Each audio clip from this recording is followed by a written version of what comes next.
Hi, welcome to Samjamguitar. In this fourth lesson, we'll be learning how to play two new chords, E and D minor. And stick around to the end of the video where I'll be teaching you a new strumming pattern that will add a lot of excitement to your existing strumming patterns. Let's get into it. Okay, so I'm going to show you a chord diagram for both an E and an A minor. Do you notice any similarities? That's right, they're the exact same shape using the exact same fingers, but there is one difference. Both shapes are positioned on different strings.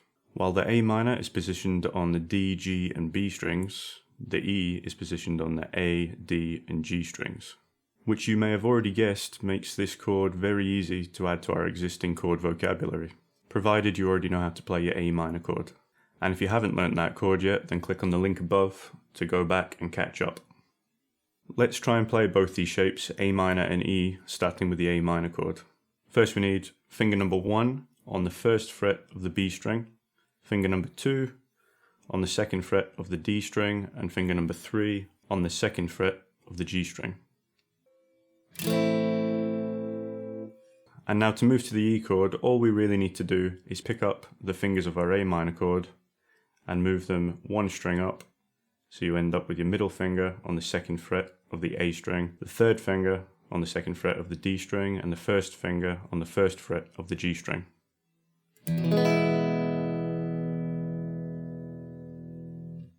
Let's do this jump from A minor to E a few times just to get used to it. Let's play the A minor, pick up the fingers, move them up, place them down again. Back again. And once more to E. Let's try that with a rhythm. We'll go for our down, down, up, down, up rhythm.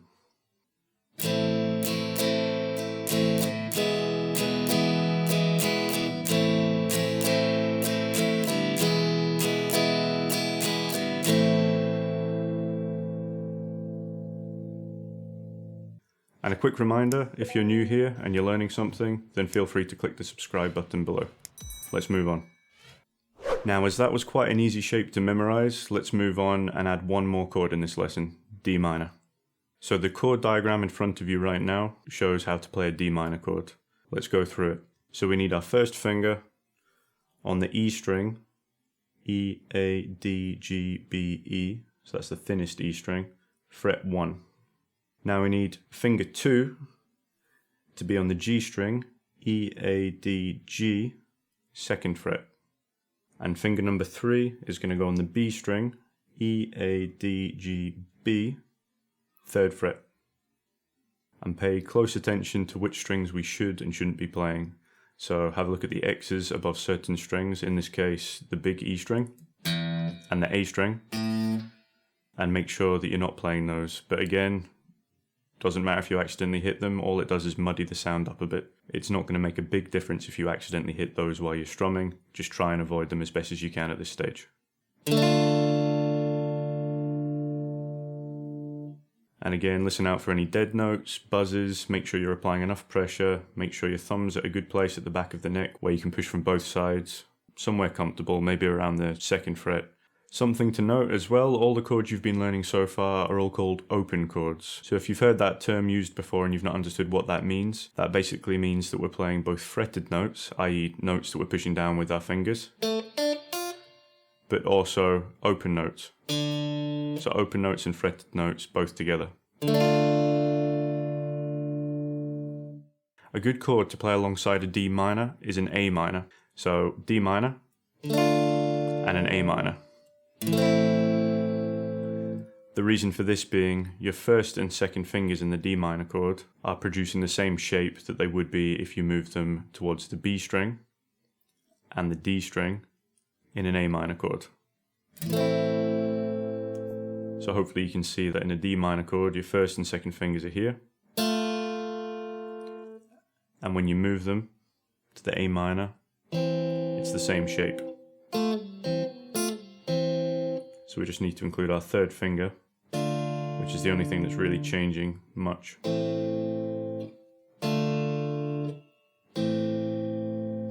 And this makes for a nice, quick and easy change. Let's try it.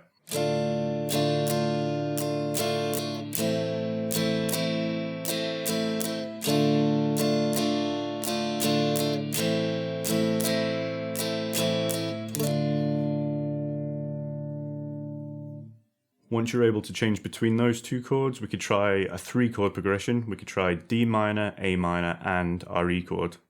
So that gets both your D minor and E from this lesson working together. Again, we're going to tackle it like stepping stones. So you'll go from a D minor chord to an A minor chord to an E and back to an A minor. Let's try that with a rhythm.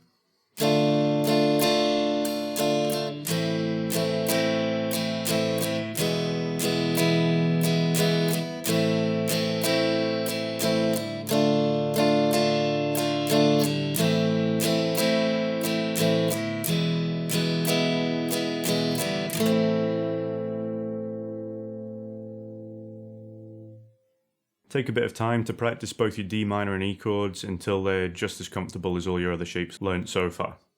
Okay, now as promised, I'm going to show you a new strumming hand trick to add to your existing strumming patterns.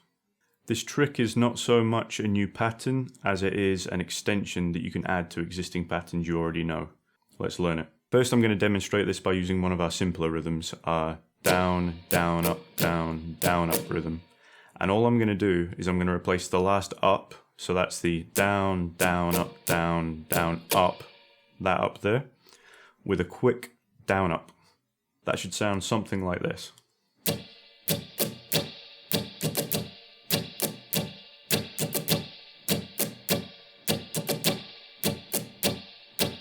That's a down, down, up, down, down, down, up, down, down, up, down, down, down, up.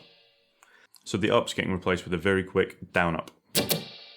You might want to practice this just a few times by muting the strings with your left hand and quickly trying to do a down up. You can also try this with your down, down, up, down, up rhythm. So let me play the rhythm without the trick.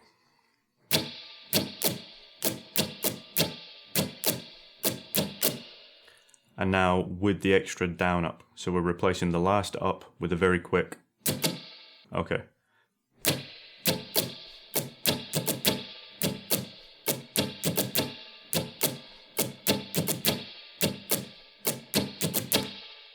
And now I'm going to play that with the chord progression we learned earlier, the D minor, A minor, E, back to A minor, just so you can hear that in context.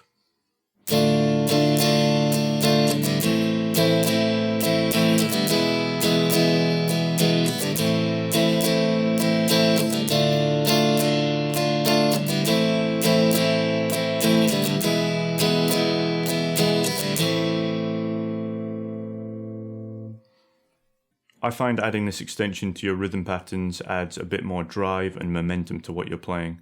You don't have to do it all the time, and by no means do you have to do it on every single chord change, but once in a while it works quite well.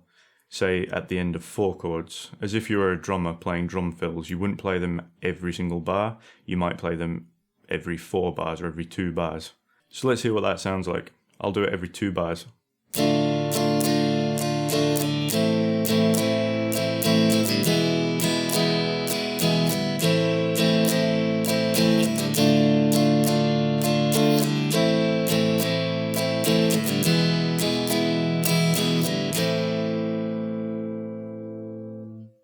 So there's quite a good few things you can take away from this lesson, and once you've had a good practice and you know what you're doing, feel free to move on to the next video, where we'll be learning one new chord. However, this chord is quite a popular one, it's used in a lot of songs, and it's going to, for the first time, use all 4 fingers, including our little finger, or our 4th finger, which has been pretty neglected up until now.